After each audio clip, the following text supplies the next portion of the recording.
Seja muito bem-vindo, seja muito bem-vinda à nossa 11ª Arena Office, direto aqui da 40ª ABMAD, com o patrocínio da Cavalete. Eu sou o Gumar Carvalho e a gente vai falar sobre um tema que por si só se sustenta.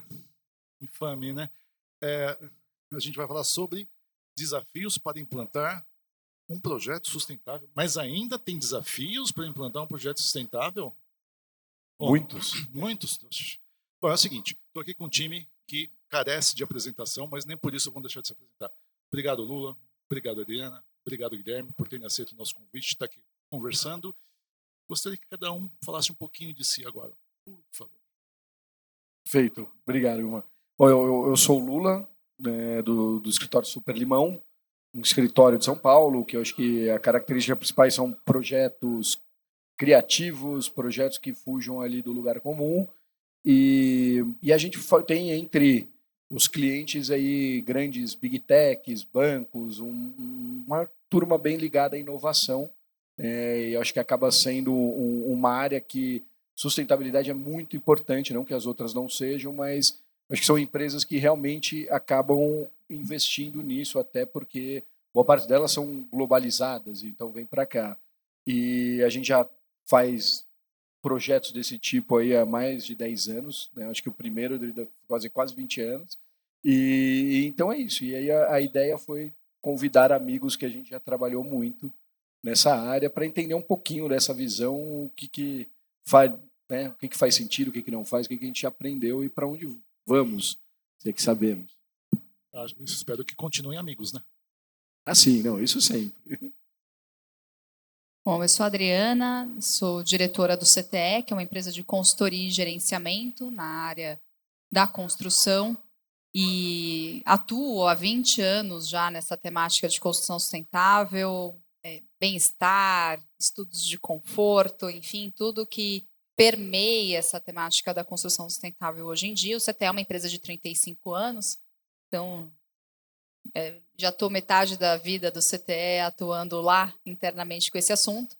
E também, recentemente, abri um podcast para poder dividir um pouco o que eu aprendo com pessoas que ajudaram muito na criação do meu conhecimento e que continuam me ajudando, e com grandes especialistas do setor, que é o Futuro das Cidades.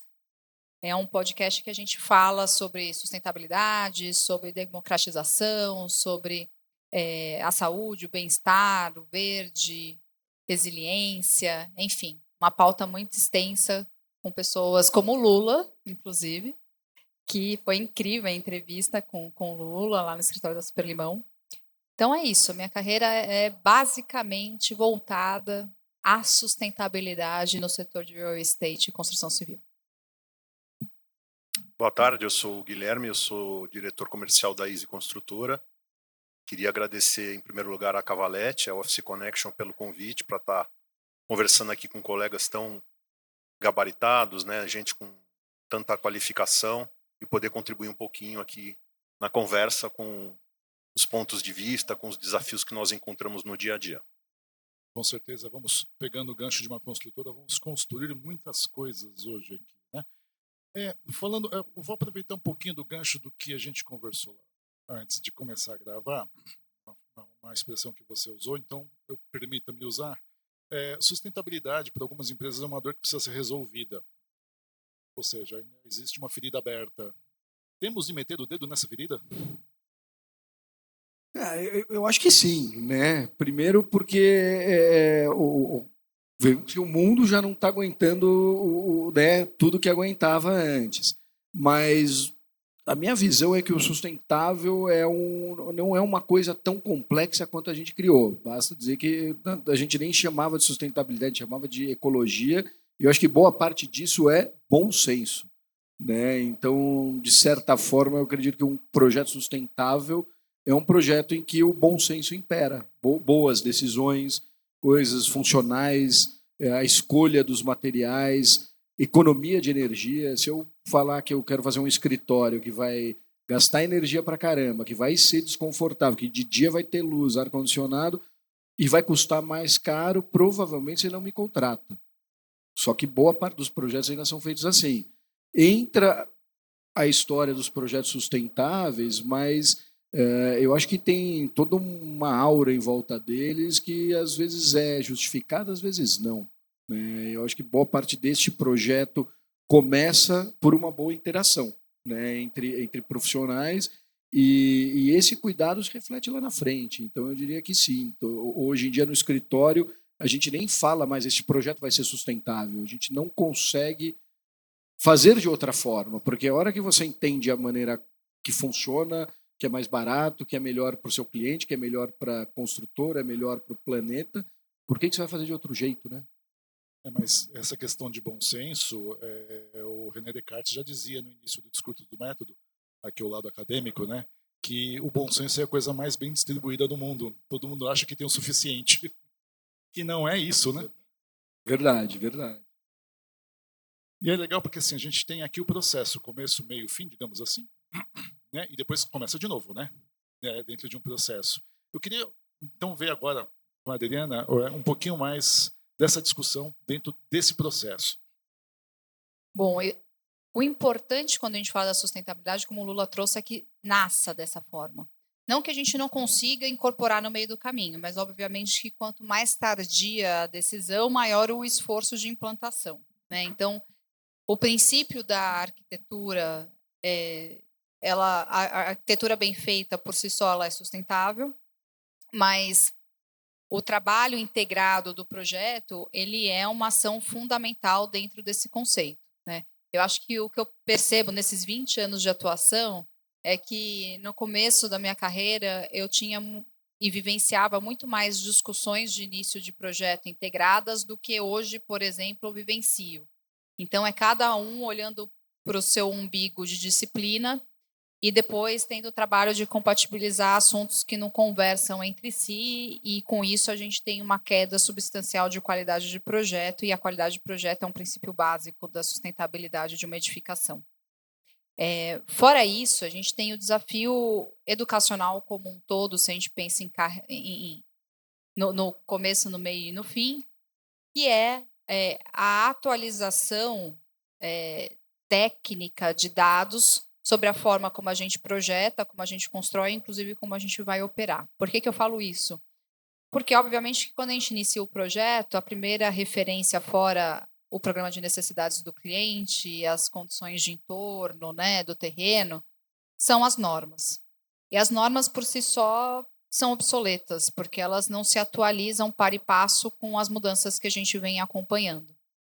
Então, a educação em relação a esses dados que hoje a gente tem hoje, a importância de utilizá-los para alcançar a sustentabilidade de algo que a gente está projetando hoje, construindo amanhã e que vai operar durante 60, 70, 80, 100 anos, ela é fundamental. Isso também é um dos princípios da sustentabilidade, né? A adaptação, resiliência climática são pautas extremamente relevantes hoje em dia, mas que exige esse exercício de entender um pouco o que é tudo isso que está acontecendo. Então, se pautar em dados e fatos para a gente conseguir incorporar isso dentro dos projetos, executar de forma adequada na obra, com todas as soluções de engenharia, de execução, e daí também tem toda a parte de conscientização da obra, e dentro da obra um aspecto importante que é os suprimentos, né, que está ali, no final das contas, decidindo todos os similares que vão ser comprados, porque dentro do memorial sempre tem as opções, e eu sempre pergunto, né, é similar em quê? Opção em relação a quê? Como que a obra está tomando essa decisão de uma forma plenamente consciente para não ser só balizada em preço, né? Porque daí ela pode perder parte daquela inteligência toda que foi desenhada numa tomada de decisão não adequada. E depois também como que a gente educa a operação para que a Ferrari não seja dirigida como um fusquinha. Então, eu acho que dentro desse processo, a educação, o conhecimento, o entendimento do que aconteceu, mas do que está para acontecer em termos ambientais e a incorporação disso nessa cadeia inteira é um aspecto relevante. Agora o que eu vou falar depois dessa aula? É difícil, né? Não, porque é tudo isso mesmo. É tudo isso mesmo. Vou pôr uma pimenta aqui na conversa. Vamos lá, nos anos 90, a gente tinha os processos de qualidade total, né? Então tinha os famosos departamentos de qualidade. Aí depois, mais recentemente, a questão da departamentos de inovação. O que eu penso, eu vou chegar na sustentabilidade, o que eu penso é que assim, isso tem que estar dentro da cultura da empresa. Não tem que ser dentro de um departamento. Aqui vai ser a sala de inovação. Vamos criar um ambiente para as pessoas inovar. Não é isso. Isso tem que estar dentro dos processos, dentro da cultura. No fim, nós somos fomentadores da cultura da sustentabilidade também, né? E eu acho que a sustentabilidade, estou há alguns anos também nessa lida, né? Veio amadurecendo nesse sentido. Os desafios são enormes, né? Lá na Easy, nós somos uma construtora, mas para além de uma construtora, nós temos um foco muito grande em planejamento também. Até posso falar aqui, nós fomos citados pelo CEO do Green Building Council em Brasil, como uma empresa, ele deu uma palestra, eu pedi autorização, está na nossa apresentação, como uma empresa que possui boas práticas, as melhores práticas de sustentabilidade, mesmo quando o projeto não quer ser, o cliente não quer certificar. E eu acho que aí fica legal. Porque aí a gente começa a entrar no negócio que entra na, como é que eu vou dizer, no normalidade. É a essência, né, como o Lula Tá no falou. DNA já, né? Como o Lula falou, quer dizer assim, não vamos, esse projeto vai ser, não. Ele tem que ser sustentável por modus operandi, né? Então, para nós, a Adriana comentou, por exemplo, a parte de suprimentos super importante, nós achamos os fornecedores qualificados que estejam dentro do prazo. A boa notícia é que, sei lá, 10, 15 anos atrás, dava para perceber uma diferença de custo quando você queria dar uma melhorada, dar um foco maior na questão da sustentabilidade. Hoje, praticamente não existe essa diferença na média, porque os fornecedores também foram se qualificando, né? Então, só para não me estender muito, eu acho que o grande desafio não está somente nas métricas e nos métodos, está na cultura que precisa ser passada para o mercado. Mas existe ainda uma visão por parte do cliente que sustentabilidade é cara? Sim, existe bastante, mas eu acho que depende da conta que você faz. Tá? Primeiro que tem que lembrar que a obra, né, o projeto só acaba quando a obra termina para essa turma aqui. Na verdade, o projeto começa quando a obra termina. Então, se você fizer a conta rasa só a obra, tem projetos que você consegue chegar no mesmo custo e tal, mas boa parte dos projetos, ainda mais se forem mal feitos, sim, você vai ter custos maiores. É porque tem várias empresas que o desenvolvimento tem que pagar. Então, quando um produto é novo, ele é mais caro. Depois de uns anos, barateia. E produtos novos, não só pela novidade, mas tem muita solução boa. Tem que lembrar que a gente está no meio de uma revolução digital, está tudo mudando, né? Imagina a revolução industrial de carruagem para carro, agora a gente está saindo da máquina de escrever para o computador que está no bolso. Então, a visão ainda existe, mas se você pensar em operação, e você lembrar que você vai passar 2, 3 anos entre projeto e obra, e você vai passar 20, 30 anos no escritório, a conta é o contrário. O projeto sustentável é o projeto mais barato. Né? Então, não é à toa que as empresas maiores, empresas que têm têm projetos, eles já investem, isso está no DNA, e não mudo para um prédio que não seja certificado. O meu projeto é certificado, então tem uma pressão de marketing e mídia, mas, na verdade, você percebeu que o que te dá menos problema também te dá menos custo lá na ponta. Então, por isso que eu acho que cabe isso aqui acontecer muito junto. Né? A gente já fez diversos projetos, então o escritório a gente tem uma característica de pesquisar muito material e coisas novas. Às vezes a gente não sabe, liga para a Dri, o que você acha? Então tem uma troca. A gente tem um hábito que nem sempre dá.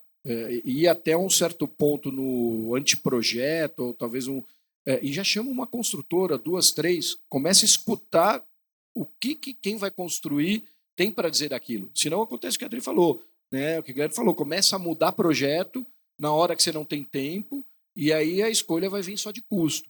Mas se você tem tempo para todo mundo pensar, você consegue ter um super resultado e não necessariamente gastando mais caro. Né? As tecnologias estão se integrando. Se for falar de climatização, o mesmo equipamento que está te gerando frio, ele gera calor de um lado, só que a gente nunca aproveitou. Ô, Lula, agora com bomba de calor desculpa tem um monte. interromper, mas nessa linha, né, e a Adriana vai poder confirmar, as soluções ligadas à sustentabilidade, elas causam redução de custo operacional. Né? Então, você pode até ter um impacto um impacto relativo no começo, dependendo, né? Não é sempre, cada vez menos, mas em grandes soluções, que você tem uma diferença, o custo operacional ele se paga, né? E eu acho que o que acontece nos últimos anos também são novas iniciativas e oportunidades dentro do conceito da incorporação de projetos, principalmente quando a gente está falando de incorporação para venda, né, em que eu não tenho a oportunidade de usufruir do benefício da operação, que tem ajudado muito a, na realidade, deixar a conta empatada ou a sustentabilidade, um empreendimento sustentável ser mais barato do que um não sustentável. Em que sentido eu falo isso, né? Hoje a gente já tem várias iniciativas que oferecem capital com menor taxa, né? Um capital mais barato para eu incorporar um empreendimento que seja sustentável. Se eu estou falando em capital mais barato, eu estou falando que eu estou pagando um juros menor para pegar esse capital emprestado e, consequentemente, eu consigo pegar essa diferença de valor, produzir um projeto que vai ser sustentável, mantendo a TIR do negócio, né? Fora isso, existe uma outra questão que vale a pena trazer luz, que são todas as regulamentações que estão sendo desenhadas, né? E que muito em breve devem influenciar nos nossos cálculos setoriais. Então, a gente tem, por exemplo, a regulamentação do mercado de carbono. Muito provavelmente o setor vai ser impactado, ou seja, eu vou ter uma meta governamental de emissões de gás de carbono, né, de gás de efeito estufa, que se eu não atender, eu vou ter que ir ao mercado comprar crédito. Eu tenho também uma legislação que, inclusive, estava agora em julho, em comentário público, dos índices mínimos de eficiência energética das edificações, que vai começar a ser obrigatório não só para prédios públicos, como para privados também. Então, eu tenho todo um direcionamento frente às metas brasileiras de posicionamento ambiental, principalmente relacionadas ao tema do clima, que estão mudando um pouco essa perspectiva daquilo que a gente tem que considerar na conta da incorporação, né? Então, a gente tem várias questões que estão acontecendo. Eu tenho essa visão que eu tenho que começar a entender e mapear e quantificar na ponta do lápis para colocar isso dentro do negócio.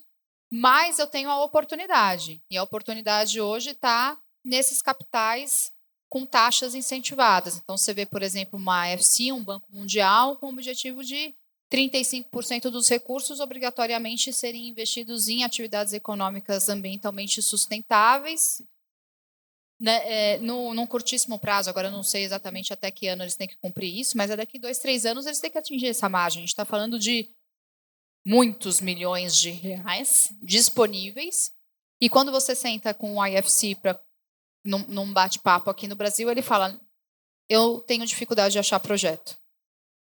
Então, a gente está perdendo a oportunidade de conseguir esses recursos com capital mais barato e se beneficiar disso para conseguir ter um produto sustentável. Fora isso, também, na hora que eu tenho um produto sustentável, eu tenho alguns outros benefícios.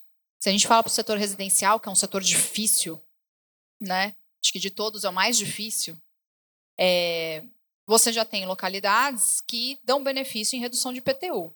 Então, você vai para Salvador, é 20% de redução de IPTU. Eu ia adorar ter 20% de redução de IPTU. Quando eu comprei o meu apartamento, me mudei o ano passado, eu comprei um prédio certificado, o empreendimento era financiado pelo Itaú, ó, eu fazendo propaganda, não estou ganhando nada por isso. Não tem problema. E por ser certificado o empreendimento, na hora que eu fui pedir empréstimo para o Itaú, eu tive 3 pontos percentuais de redução de juros. Ele saiu de 14% ao ano para 11% ao ano. A minha conta, para os 30 anos que eu vou ficar pagando o Itaú, reduzir 3 pontos percentuais é muita coisa. É muita coisa. Então, se isso vir argumentação de venda, me desculpa, vende mais rápido. Se vende mais rápido, também é mais dinheiro, é mais rentabilidade para o negócio. Então, acho que a conta, a gente tem que ampliar a visão da conta e ampliar a nossa percepção das oportunidades. Porque isso pode tornar o que antes a gente entendia como custo adicional em CAPEX, ainda que não seja muito significativo, em redução de CAPEX com a redução do custo operacional. Chega um determinado horário do dia que os meus neurônios não se sustentam, deixam sinapses e formam sinopses. Então, Eu não sei se a sinopse que eu tenho agora é, com tantos números, com tantas informações, aí eu vou fazer a pergunta, não sei se seria essa pessoa. Às vezes um projeto, quem responde por parte do cliente é um CFO, por exemplo, né? Esses caras não têm acesso a esses dados?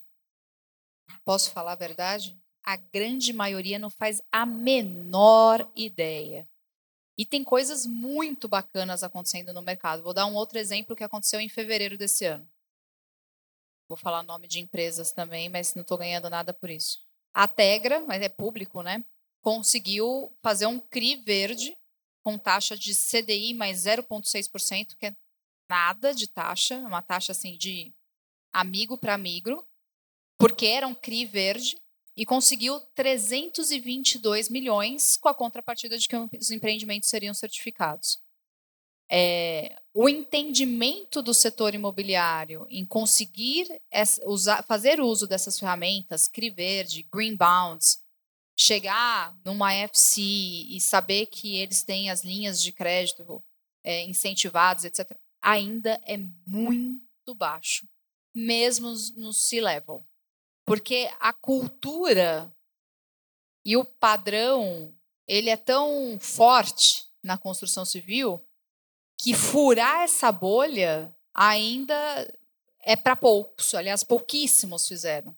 O que a gente tem de percepção é que agora que essa bolha começou a ser furada, daqui a pouco eu espero que ela esteja que nem um dedalzinho, né, de quem costura, né, cheia de furinhos, e isso se torne uma realidade muito mais frequente para a gente. Essa é uma ferida boa. Agora vamos estipular uma coisa aqui. Quando for citar uma empresa bacana, fala o nome. Se for uma empresa ruim, chama de Voldemort. E não pode ter o nome. Mas eu acho que um ponto interessante também, assim, não só na grana, mas poxa, você pega um Google, uma Microsoft, eles não vão para um prédio que não é certificado. Não vão, não adianta. E cada vez isso está subindo a régua, né? Então, dependendo com quem você quer andar, você vai ter que entrar nisso. Essas empresas forçam essa mudança. No mercado residencial a gente ainda vê pouco, né? Agora está começando a mudar. E talvez seja um dos lugares que você mais deveria ver, porque você passa muito mais tempo, em teoria, na casa do que talvez no restaurante e tal. Mas, de novo, os números estão mudando. Eu acho que de benefícios, um que eu achei mais legal, se eu não me engano, é Seattle, que se seu projeto for certificado, você tem um tempo máximo de aprovação, ele tem que ser aprovado em 30 dias. Pô, imagina que no Brasil, que às vezes a gente, para aprovar, vai, volta, quanto vale se aprovar um projeto em um mês? Cara, a gente nem sabe o que é isso. O né? Rio de Janeiro tinha uma iniciativa que ainda não foi para frente, eles criaram lá o Quali Verde, e um dos benefícios era velocidade em aprovação. Já pensou? Quem não quer? Segunda pimentinha aqui na conversa. Muita gente confunde também a questão de sustentabilidade como economia. Mas economizar a luz é fácil, você desliga a luz. Né?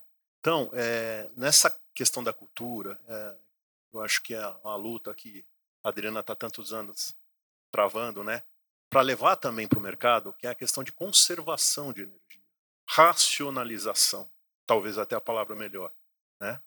Porque isso também chega na questão de racionalização da energia humana, que é quem vai ocupar os espaços. Eu vou dar um foco aqui para o corporativo, porque a ISE é especializada na área corporativa, embora estejamos agora começando a empreender também no residencial, temos bastante coisa para conversar, o Lula também. Na hora que você coloca um ambiente de trabalho que adota soluções que puxam para o lado da sustentabilidade, você está conservando a energia humana. Né? Porque assim, é um lugar comum falar, o escritório bem projetado gera uma melhor performance. De quanto? Existem ferramentas para se medir isso. Tá? E outra coisa também que é importante, assim, vamos um pouquinho para números, né? Ao longo do tempo médio de vida de uma empresa dentro de um prédio, o custo de implantação é 2%. Custo de manutenção, 6%, média. 92% é custo com gente. Se você na implantação já traz as soluções que vão impactar os 92%, você tem uma gangorra aí de performance, de satisfação, de qualidade de vida. E aí a gente está falando de sustentabilidade, de racionalização de energia, conservação da energia humana. Que é para isso que a gente é para isso que a gente veio, né? Vamos dizer assim. Sem dúvida. Eu sempre acho que no ESG, se o E e o G não funcionarem, o S é que sofre. S de sofrimento. Né? No final, sempre vai ser isso daí também. Né? E até porque assim, a gente é um país que material e mão de obra sempre foi muito barato. Né? Então, bom, não que não existissem, a gente tem projetos maravilhosos aí da década de 70, 80, mas de repente a conta começou a inverter. Agora que a gente começa a valorizar o tempo, e não é só pela pessoa, é porque 3 meses de obra ninguém quer esperar. Então, realmente, voltou a ter uma visão de planejar desde o começo. Né? E eu acho que, falando assim, se é mais caro, eu acho que o mais caro é o greenwash. É o projeto que você faz ele ali e aí depois você dá uma maquiada. Porque, sim, muitos materiais sustentáveis, eles são mais caros. São mais caros porque tem tecnologia, porque vai durar mais e tal. Então, se você paga o mais caro, né, você tem o ônus, mas não tem o bônus, porque não foi pensado, poxa, vou usar materiais acústicos, normalmente tem uma boa performance térmica. Se isso é pensado no começo, você gasta 2 vezes o mesmo dinheiro. Mas se você bota isso no fim do projeto, você só perdeu, você só gastou mais. Então, eu acho que assim, o projeto sustentável bem pensado, integrando todos que vão participar, ele pode, eu acho que em pouquíssimo tempo vai ser mais barato e vai ser o futuro. Agora, com certeza, o projeto que vira sustentável no final, esse vai ser mais caro. Porque ele vai ser um maquiado do outro, e você vai pagar, mas você não vai ter o benefício de operação, e talvez você tenha outros problemas. Né? Eu acho que até por isso que é tão importante pesquisa. Acho que o que é a base do projeto? Primeiro, a melhor medida sustentável é o primeiro traço. É a hora que você olha o sol, olha o vizinho e posiciona. Se você começar errado, aí vão caminhões de dinheiro e você não volta atrás. Né? E não ter preconceito, entender que o escritório está mudando, a casa está mudando. Por que a gente faz a coisa do mesmo jeito? Cara, por que a gente faz a coisa do mesmo jeito e do jeito europeu? Que não tem nada a ver. Né? Vamos olhar as origens, que a gente tem muita coisa boa e resolvida. E é muito legal ver hoje em dia começar a surgir um monte de solução e técnica e materiais nacionais, tropicais ou do hemisfério sul. A gente está perdendo um pouco aquele complexo de vira-lata e começando a aparecer com soluções aqui. Vai visitar uma obra do Lelé, é incrível, ele faz hospital que não usa ar-condicionado e de tabela o índice de propagação de doença é muito mais baixo. As escolas que ele fazia custam 1/5 das escolas tradicionais e são ultra sustentáveis. Então, assim, falar que um projeto sustentável é mais caro é no mínimo uma preguiça, né? Ou então está perguntando para as pessoas erradas, trabalhando com as pessoas erradas. Pegando esse gancho, eu queria dar um outro exemplo, que é do próprio Lula, porque é um projeto que a gente trabalhou juntos e que tem um aspecto muito significativo quando a gente fala, para mim, né, em relação à inteligência e o esforço e a pesquisa, que foi um projeto do Google em plena pandemia, que existia todo um regramento e uma necessidade de se garantir a segurança, a salubridade da ocupação. E o Lula chegou na avaliação da natureza, de como as plantas se comportavam, até chegar num desenho de disposição das mesas completamente fora da caixa, que ganhou uma otimização de ocupação do espaço ímpar. Obviamente, ele vai saber explicar isso muito mais detalhadamente do que eu, porque eu esqueci o nome da planta, apesar de adorar a planta e ser da área ambiental. Era helicônia. Helicônia, obrigada. Sempre esqueço, Lula. E veja bem, sob o ponto de vista de sustentabilidade, nada mais sustentável do que a gente maximizar o uso de um espaço construído. Não é mesmo? Não estamos nem falando da escolha do material, a gente está falando do adensamento confortável, seguro sobre o aspecto de espaçamento que se precisava atender, a partir de uma pesquisa profunda feita na arquitetura, na disposição e layout dos postos de trabalho. Então, isso é muito legal de se construir ao longo desse processo, desde também culturalmente falando, a gente entende a relevância de se dar tempo às atividades que são relevantes e ao entendimento do quanto se ganha dando tempo para as fases de desenho, planejamento, né, que também a gente a gente já começa hoje em dia um projeto atrasado, né? A gente tem essa coisa, começou, já está atrasado, tem que resolver em um mês, porque só que daí quem sofre é a obra, que tem que construir um negócio que também não está compatibilizado, vai gastar mais tempo na obra, para a obra no meio do caminho por reengenharia, né? Então, essa cultura também que a gente tem um pouco no Brasil, que difere de outras localidades, é algo que a gente tem que amadurecer e entender que esses tempos também são necessários para que, no fim, a gente consiga ter até o mesmo resultado em timing total de entrega do projeto, mas valorizando essa inteligência, as soluções, e trabalhando também dessa forma mais colaborativa. Né? Então, eu gosto muito desse caso do Lula, assim, porque foi muito legal, ele foi reconhecido até, né, Lula, pelo time do Google todo, internacional. Foi exatamente isso. Eu acho que o resumo foi o biomimética na veia, né? Era o começo da pandemia e era uma charrete. O Google trazia escritórios parceiros do mundo. E a gente entrou como o Brasil, no fim, acabou sendo o Latam. E eu acho que o curioso foi isso, do preconceito. Por que o escritório tem que ser assim? A gente começava a olhar o projeto, era 6 pés para lá. Gente, o escritório era um tabuleiro de xadrez no fim da partida, que tinha um cara em cada canto. E aí a gente começou a procurar... Gente, mas assim, o que está fazendo isso é um vírus. É natural, né? Ninguém espirra um quadrado, você espirra uma esfera. Então, o que a gente está fazendo no escritório inteiro quadrado? E aí a gente começou a procurar soluções na natureza, que é uma grande malandragem, ela está milhares de anos aí solucionando coisa. E aí a helicônia, ela é uma planta que é aquela bico de papagaio vermelho que faz assim. E o que é legal? O formato dela protege as sementes, mas ao mesmo tempo deixa passar luz e ventilação. Era o que a gente queria, porque na época a gente lembra que a gente estava estudando botar divisória. O escritório estava virando um hospital de campanha, porque não é uma divisória aqui, história de 1,80 m. A gente falou, gente, não faz sentido você sair de casa, você está com medo para ficar escondido numa baia num lugar ruim. E aí a gente achou a helicônia que ela faz tudo isso. Ela capta água, protege a semente, deixa a luz passar para o amiguinho. E a gente começou a desenvolver a estação de trabalho baseado nela. E aí o super trunfo foi a hora que a gente colocou em planta o layout, a helicônia faz um zigue-zague natural.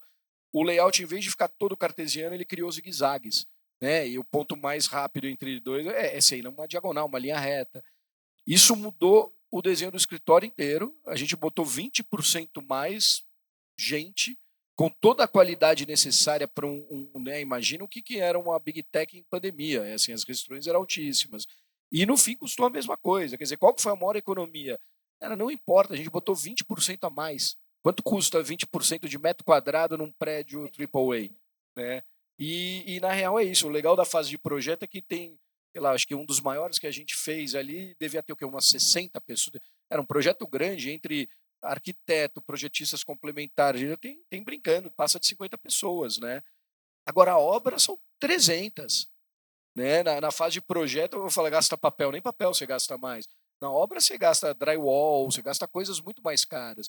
Então essa cultura de passa rápido do projeto para chegar na obra, né? O tempo de cronograma de obra virou a carência que o dono do imóvel te dá. Não importa, você vai fazer, eu ganhei 3 meses, você faz? Não porque vai ficar ruim. O Guilherme é o cara que entra nos 45 minutos do segundo tempo e tem que fazer 2 gols, né? Sempre sobra para mim nessas horas, né? Mas aí, pegar um pouco também outro gancho aqui, na parte da obra. Nós tivemos um case bem interessante, foi fazer um retrofit de um edifício projetado pelo arquiteto modernista Rino Levi. Né? Um prédio que foi projetado no fim dos anos 50, construído no começo dos anos 60. Ele abrigou algumas empresas ao longo dos anos, depois, por muitos anos, ele abrigou a sede do Ibope. Quando o Ibope saiu, o prédio estava muito defasado, estava sofrido, né? Imagina quantos anos de uso, né? O projeto original do Rino Levi tinha os cobogós, já não existia mais cobogó, era Brises, né? Quer dizer assim, era outro prédio, né? E o proprietário tinha um produto, né, que estava anacrônico, né? Houve um bid, uma concorrência para escolher a construtora, a Easy saiu vencedora, só que quando nós ganhamos, falamos assim, vamos falar agora de tempo um pouquinho. Vamos esperar um pouquinho? Vamos pensar um pouquinho mais? Nós ganhamos a concorrência em cima de um projeto. Aí nós agregamos a arquiteta chamada Cristiana Amaral, que trabalhou comigo no Edu Rocha por muitos anos, quase uma década, fera também na área de sustentabilidade, e fomos revisitar o prédio original do Rino Leve. Se você pegar os prédios antigos, eles são super sustentáveis, né? Então, nós agregamos uma série, houve inspiração no projeto original do prédio, né? O cliente tinha a pretensão de ter uma certificação e a gente conseguiu, sem ele perceber, sem ele saber, a gente contou a novidade depois, o que era para ser, silver virou gold, né? Por ações que nós fizemos no dia a dia, aquela coisa de estar do nosso modus operandi, né? Mas a informação principal aqui foi: nós tivemos tempo, o cliente comprou, vamos esperar um pouco mais então, refizemos o projeto que estava sendo orçado, agregando algumas soluções. Então, o tempo a mais fez toda a diferença. O que acontece? O produto, ele teve um produto melhor no mercado, né? Além de muito mais sustentável do que estava sendo previsto. Essa coisa de transformar prata em ouro me lembra um pouco dos alquimistas, né? Então, essa é uma coisa dessa mistura. E eu peguei algumas palavras aqui, a questão de inteligência, né? Da pesquisa, da amizade. Assim, acho que ainda vejo, pelo que eu entendo, ainda um processo de pastelaria, com uma cultura do improviso totalmente deturpada, né? E acho que também uma falta de conversa entre todos os atores dentro da cadeia. Seria isso? Eu acho que boa parte sim. Eu acho que a falta de conversa vem muito da pressa, não dá tempo. Imagina que assim, um projeto antes, vamos pegar uma catedral. Demorava, Sagrada Família está até hoje. O Gaudí falou, vocês vão conseguir concluir daqui a 100 anos. Não existem técnicas nem materiais.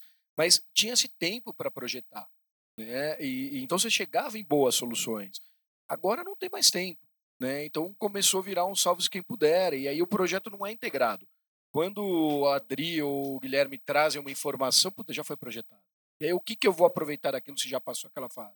E como é que vocês podem passar essa amizade, digamos assim, para os outros atores, incluindo agora também a parte eu ia falar governo, mas não sei se chega a ser governo em relação às normas, né? Mas de juntar mais um parceirinho aqui para essa conversa. Como é que troca cartão? Tem que ser Oi resiliente. sumido? Tem que ser resiliente e continuar fazendo, né, Adri? Eu acho que o grande papel nosso no final das contas, estar em momentos como esse, né? Em mesas de discussão, junto aos sindicatos, às associações. Eu acho que esse é um papel que, por exemplo, ultimamente tenho feito bastante e tenho tido a oportunidade de estar em discussões de pautas muito interessantes. Então, uma recente que foi extremamente bacana a participação foi junto ao Ministério do Meio Ambiente e o Ministério da Fazenda, que está discutindo uma ferramenta econômica que chama taxonomia sustentável, que é uma ferramenta que foi criada na China e na Europa para setor financeiro, em que ela estabelece quais são os indicadores que o setor econômico deve seguir para ter o entendimento se aquela atividade econômica ela é sustentável efetivamente ou não. E o Brasil está escrevendo esse material, na realidade escreveu, e eu pude participar de todas as discussões, né? Então, eu participei, a Caixa participou, Sinduscom, os ministérios. Então, quando a gente começa a fazer esse trabalho mais colaborativo também, nesse mérito, a gente consegue bons resultados. O grande problema que a gente tenha o timing, né? Nesse caso, de fato, talvez a gente tenha que acelerar um pouco mais os processos e as discussões, mas eu vejo que é um cenário que vem acontecendo, e esse é um ano muito propício para isso, quando a gente fala da temática de sustentabilidade, porque a gente tem a COP30, que é o maior evento global, né, discutindo esse assunto em Belém. Não vou entrar no mérito da localização, mas isso tem acelerado muitas discussões e como fruto desse evento, a gente deve ter muitas novas regulamentações direcionadas exclusivamente ao nosso setor, mas não exclusivamente, né? Mas eu vejo que essa parceria ela tem que acontecer, né? Então é muito bacana trocar com o arquiteto, trocar com os projetistas especialistas, a gente dividir as dores, achar soluções para essas dores conjuntamente. E o que eu digo é que a gente precisa, de fato, perder esse medo. Ainda existe muito mito, né? Que está caindo por terra, porque um dos projetos que a gente tem a honra de trabalhar lá no escritório, que é a Comunidade do Aço, é um residencial, Minha Casa Minha Vida, acho que é faixa 1 ou faixa 2, 44 torres, ED Advanced, que é um nível superior da certificação ED, com selo de GBC Casa Condomínio, que está sendo entregue completamente imobiliário, que está mobilizando socialmente uma mudança de vida extremamente importante para uma região muito carente do Rio de Janeiro, sustentável. Por quê? Porque Vinícius, lá da Dimensional, entende que, né, se eu estou realocando pessoas que antes sequer pagavam conta de água e conta de luz, o mínimo que eu posso fazer é pensar naquilo que eu estou entregando para elas, porque elas vão ter hoje, amanhã, um custo no orçamento da vida dela, que antes ela não tinha por uma situação irregular, qualquer que fosse a situação. Na verdade, era uma situação de realocação nesse bairro. Então, é minha obrigação fazer isso. Se a gente tiver mais empreendedores entendendo que é a obrigação deles esse nível de consciência, aí a gente tem uma mudança substancial. Então, é um trabalho assim coletivo, ao mesmo tempo é um trabalho de formiguinha. Eu estou há 20 anos falando sobre esse assunto, então a gente percebe que de fato é uma construção, mas que a gente já tem muito case bacana, né? São 10 mil empreendimentos certificados em algum tipo de certificação no Brasil.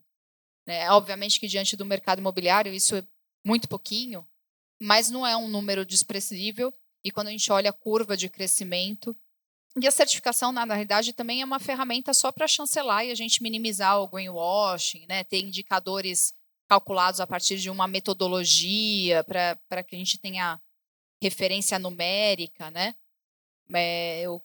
Então, na realidade, se a gente for pensar em sustentabilidade, em número de projetos, é muito mais que isso, né? Existem os que nasceram e não certificaram. Mas é isso, assim, tem... Eu até fazer uma pergunta, assim, não sei se ainda... Como está a questão na visão de vocês, da inteligência artificial dentro desse Você leu cenário meu agora? pensamento. Eu fico pensando muito, mas ainda eu penso muito em índice, talvez, né, ferramentas que facilitem essas averiguações, aferições, enfim. Eu gosto, eu brinco, não só em arquitetura, mas ontem eu estava fazendo o convite de aniversário da minha filha. Primeiro que a gente tem que entender que é uma ferramenta, né? Ela é muito boa para fazer coisas incríveis, mas ela é péssima para fazer a coisa incrível que você quer. Né? Você chega ali no projeto, de repente ela dá alucinada e vai embora. Mas uma vez que você entende que é uma ferramenta, tem uma coisa. Ano passado a gente foi para a China, né? A gente ganhou um prêmio lá e era muito legal que entre os jurados tinha um professor chinês que morava na Coreia e tal, que era uma das maiores, até hoje, ele é uma das maiores assumidades disso. E aí eu comecei a trocar uma ideia com ele e falei, cara, por que né, você começa a jogar ali o futuro no AI, ele é meio avatar, as coisas são todas meio orgânicas. E no fundo é porque ele faz contas muito, ele faz a biomimética, ele faz o que a Helicônia fez. Natureza testou, chegou num ótimo. A gente não conseguia fazer na raça, na mão, era muito complexo, né? Um Gaudí, um Lelé que chegavam nisso. Então, a inteligência artificial bem utilizada é fenomenal, porque ele vai conseguir otimizar coisas que você não chegaria num cálculo. Né? Então, projetualmente, você dá saltos muito grandes, mas também é muito perigoso. Então, assim, eu acho que ela é uma senhora ferramenta para quem sabe o que está fazendo. Para quem não sabe, é um perigo. Mas é o futuro. Não tem como dizer que assim, é uma coisa meio irreversível. Os modelos estão ficando cada vez melhores. Né? Você tem que saber, tem modelo para tudo, mas ele é uma caixa de Pandora. Né? Você tem que saber o que perguntar, porque vai vir qualquer resposta. E se você não souber interpretar, aí é pior ainda. Né? Você leu meu pensamento, mas eu virei a página e continuei a pergunta, que é assim, o uso quando vocês comentaram da pesquisa, do processo de pesquisa, né, de uma inteligência humana ali, escarafunchando arquivos, papiros, essas coisas todas. O meu complemento seria assim, dessa nova geração que está chegando no mercado de trabalho, que acaba jogando tudo para a inteligência resolver, né? O pessoal que é meio preguiçoso, né? Então, assim, não ter essa preocupação ou essa curiosidade legítima de procurar, né? De não só fazer um prompt e achar que é aquilo e ponto, acabou. Né? Eu não sei como é que vocês veem isso. Total, concordo. Outro dia eu estava conversando com um amigo que é professor e ele estava comparando um aluno que fez pelo método normal e o outro usando inteligência. Os dois chegaram ao mesmo resultado, mas a hora que você tirava a inteligência, um continuava sabendo o que fazia. Ele conseguia ter discernimento em cima da resposta. Aquele que só usou não fazia ideia do que estava acontecendo ali. E ela mente pra caramba, ela inventa. Faz uma pergunta, o termo é alucina. E aí, mas tenta brincar, você faz uma pergunta e fala: você tem certeza? Você não está mentindo? Ah, estou mentindo. Eu inventei. De fato, de fato, eu inventei. Então, assim, esse é o perigo, né? Eu acho que daqui a um tempo, com ela bem treinada, deixa de ser. Mas hoje, precisa de elos perdidos, que nem a gente, que sabe do analógico, para validar o digital. Não é à toa que uma das grandes profissões hoje em dia é treinador de inteligência artificial, né? Então é algo muito poderoso, acho que é o futuro, mas ainda é muito perigoso.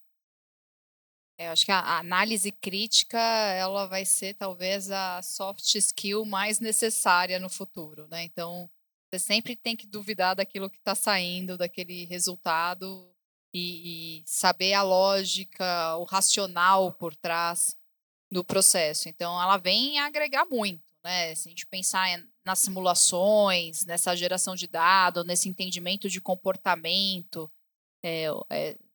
a inteligência artificial é uma ferramenta brilhante.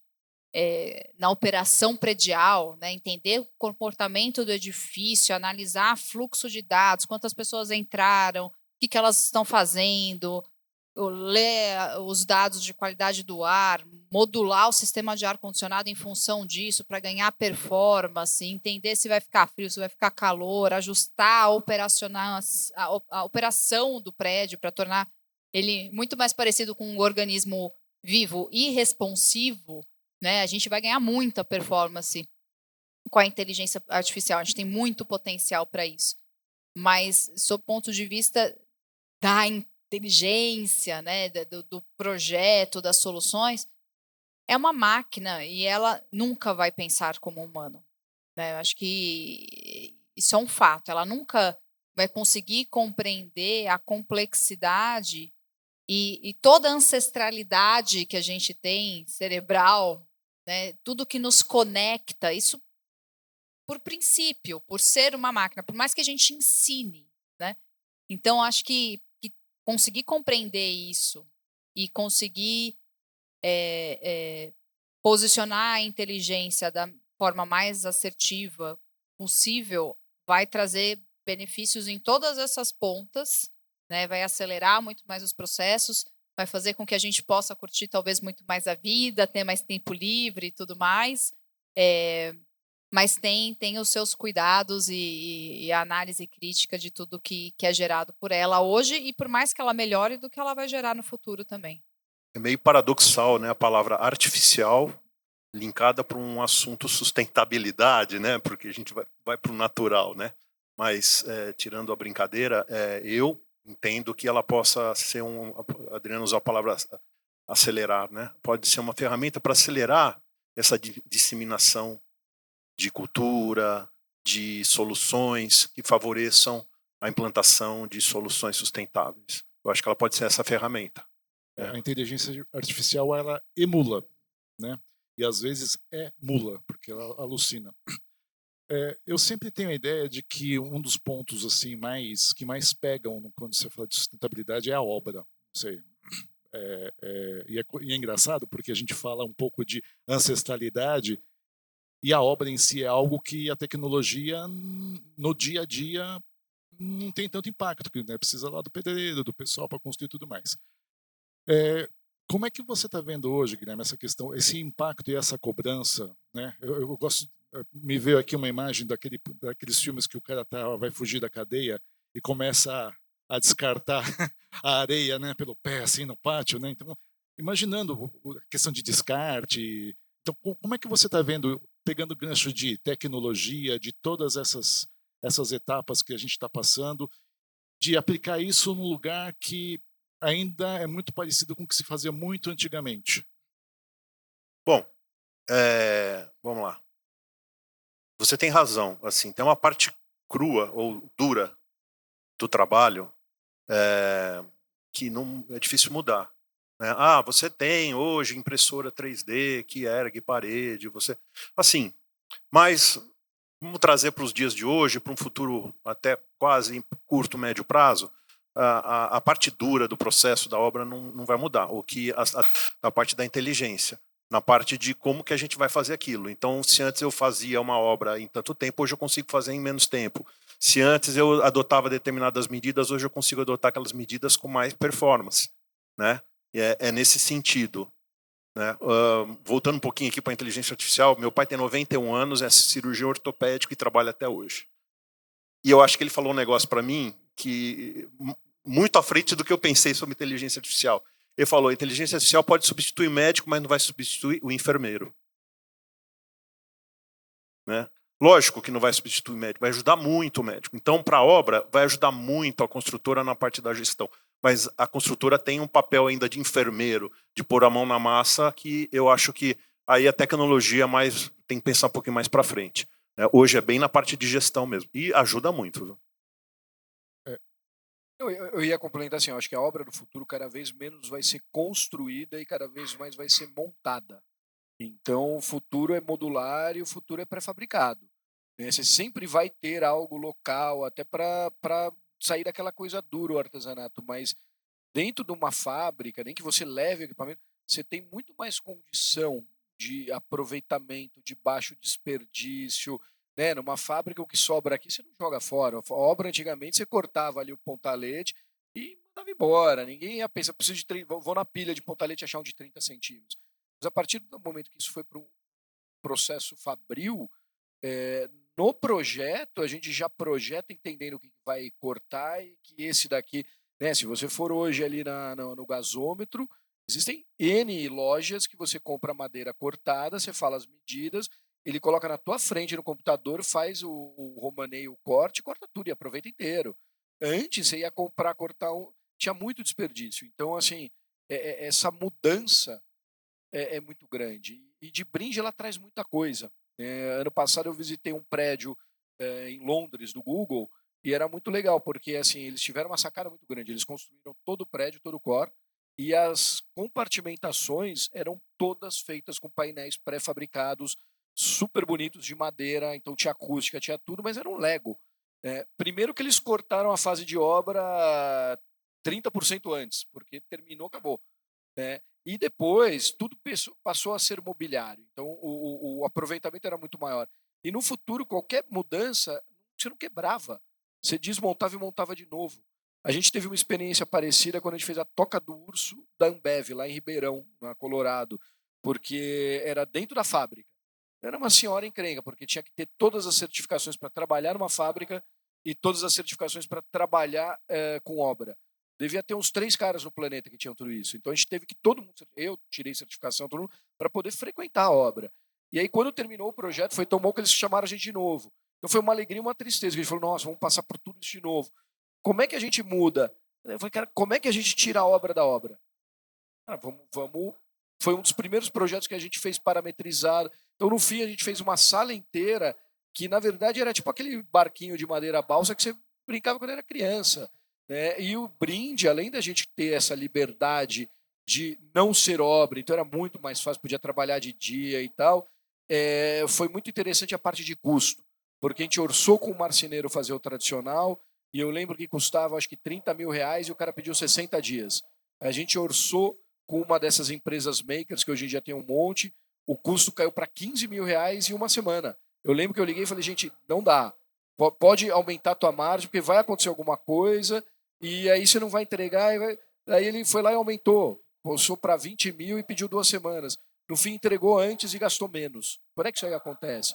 Tudo por uma mudança de pensamento. O produto final seria o mesmo, independente da forma, mas a gente acabou indo para uma coisa muito mais da indústria do que da obra.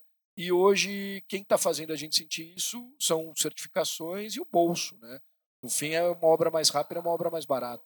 Deixa eu ver se eu entendi. Vocês montaram e depois tiveram que desmontar e botar em outro lugar? Exato. A gente desenhou tudo como peças de encaixe e aí toda a estrutura foi encaixada. Ela praticamente, quando muito, tinha um parafuso.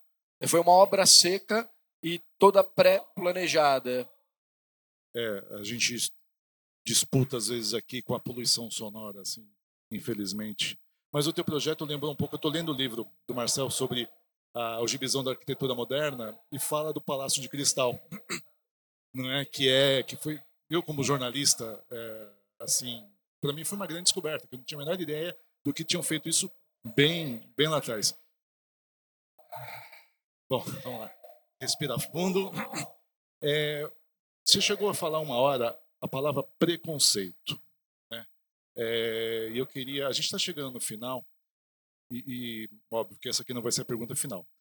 A questão de achar da sustentabilidade que é algo artesanal, feito nas coxas, né? Assim, do tipo, não tem qualidade, não tem resistência. O mercado fornecedor, a gente até fez um bate-papo falando da tropicalização das marcas e como é que isso se conversa com a sustentabilidade. O mercado fornecedor hoje tá beleza, né? Em relação não é mais aquela visão de que é artesanal, feito em casa, funciona. Eu acho que pelo contrário, assim, se você olhar as coisas mais legais de sustentabilidade, tem muita tecnologia envolvida. Não quer dizer que é uma coisa complexa, mas tem tecnologia desde o processo de planejamento, de execução, de uso e até a devolução, né? Então, assim, de modo geral, você tem mais tecnologia empregada do que antes. Eu digo também a questão de imobiliário, de outros itens também. Desculpa, Adriana. A gente está aqui num evento patrocinado pela Cavalete, né?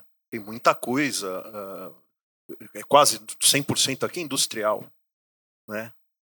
E a Cavalete é uma empresa que tem várias certificações. Então, os produtos, aquilo que você falou, não é artesanal, né? Nós temos aqui produtos de design, de ponta, de padrão global, de qualidade, e tudo certificado. Então, tem a certificação do fornecedor, do fornecedor, né? Então, é super profissionalizado mesmo. O que eu acho interessante nessa sua fala é o seguinte: existe a linha do super artesanal, da casa de taipa e etc e tal, né, do paz e amor. Eu sou engenheira ambiental de formação, né? Então eu tenho amigos que foram para essa linha super artesanal, e que existe essa, não vou falar que é um estereótipo, mas essa frente, né, esse grupo. Existe o hipertecnológico também, né, que acha que daí é o custo que vai para as alturas, que daí você tem que colocar tudo, ler tudo, ver tudo, né, aquela casa do futuro e tal. A grande verdade é que você consegue navegar em qualquer frente. Você consegue escolher a temperatura da onde você quer seguir. Eu acho que tem tudo muito mais relação com aquilo que eu desejo para o que eu vou desenvolver do que qualquer coisa. Mas tem uma fala que eu vou repetir aqui, eu tenho falado ela bastante, que não existe nada ambientalmente bom que não seja tecnicamente excelente. Independente se a característica visual dela é mais artesanal ou se ela seja feita de uma forma mais artesanal ou se ela é hipertecnológica, para ser sustentável, ela tem que ser tecnicamente excelente. Então, Legal acho que a gente navega por tudo isso, né? Pela casa feita de bambu, né? Da oca do índio, que é hiper sustentável, né? Até a toca do urso, que talvez esteja no meio dessas soluções, com uma arquitetura mega inteligente, que fez uso de materiais mais brutos, né, mas que tem muita tecnologia, até projetos futurísticos que possam ser sustentáveis, né? A gente escolhe o caminho que vai seguir, essa é a grande verdade. Nós fizemos uma obra num projeto do Lula, uma empresa de tecnologia que tinha uma casa da árvore. Ó, dois. Tudo muito sustentável. E você lembra, e é gozado que assim, a Casa da Árvore era uma sala de reunião. E foi a sala mais barata, porque a gente não gastou nada de acústica, porque estava lá em cima. Exatamente. Não gastamos ar-condicionado, porque ela era toda ventilada. Exatamente isso que o Adriano acabou de falar. Né? E fora que ele não pagava aluguel, porque a gente botou em cima da árvore que ele não pagava. Então, no fim, parece uma brincadeira, mas foi uma solução que economizou e era a sala mais disputada do escritório. Não, sala de reunião e é um ambiente lúdico, né? Isso que é fundamental. Infelizmente, a gente está chegando no final, então agora eu queria aquela parte mais agradável do final, que é o puxão de orelha que vocês querem dar a quem está assistindo a gente. Eu acho que mais é um conselho. Juntando o último tema, eu acho que o futuro é olhar para o passado, né? Tecnologias, aí, a gente tem energia, né, à disposição, 1870 e poucos. Então, cara, a gente vivemos há pelo menos 6.000 anos, né, e com muita tecnologia empregada pré-isso. Então, é olhar soluções dali e aí sim pegar a tecnologia. Né? Então, assim, poxa, um Breeze é maravilhoso, mas o Breeze não vai funcionar para todas as épocas do ano, porque o sol muda. Agora, um Breeze que se mexe, ele resolve isso. E o Breeze vai gastar muito menos energia que o ar-condicionado. Eu diria que o futuro é olhar para trás com o que a gente tem na mão. E aí vai muita coisa aparecer. E eu acho que como um país tropical de tamanho continental, a gente tem muita matéria-prima, a gente tem muito neurônio para empregar nisso. Né? Eu acho que é olhar para isso. A gente fala do índio, pô, a oca é uma estrutura estaiada. Ninguém para pensar, você pega a madeira e faz isso aqui. A ponte estaiada é tecnológica. Mas e as ocas, que já tem pelo menos 3.000 anos de ocas no Brasil, feitas assim? Então tem muita tecnologia. É que, às vezes, a gente não sabe ver. A gente acha que tecnologia é uma coisa digital. Não, tecnologia é uma solução. E essa solução existe há muito tempo. O que eu deixaria de mensagem é: não deixe que o desconhecido te congele. Né? Eu acho que a sustentabilidade ainda não é um tema que foi propriamente explorado pela grande maioria das pessoas que atuam nesse nosso universo. Então, a curiosidade, a análise, desconfie de quem fala que é muito difícil, muito caro. Né? Teste, tente, experimente. Né? Vá atrás da informação, que isso a gente já tem muito disponível. Né? E trabalhe mais colaborativamente. Certamente a gente vai conseguir construir esse futuro, chegar em resultados extremamente positivos para nossas casas, nossos escritórios, nossos ambientes de lazer, nossos ambientes de saúde. Então, eu diria que é isso. Assim, pode sair da zona de conforto aí, que vai dar certo, e se não acontecer agora, daqui a pouco ela vai acontecer. Ou vai ser no amor ou vai ser na dor, né? Eu acho duas coisas. Sustentabilidade, primeira, custo não é valor. Não é quanto custa, é quanto vale. E sustentabilidade é uma coisa que gera valor. E segundo, sustentabilidade não é moda, é salvação. Se a gente não tratar isso dessa forma, a gente sabe para onde a gente está vendo, para onde as coisas estão caminhando. Né? Então não é, foi uma moda que passou e agora não. Não, agrega valor e a gente depende dela. Perfeito. Muito obrigado a vocês. Vocês não puxaram a orelha de ninguém, muito bem.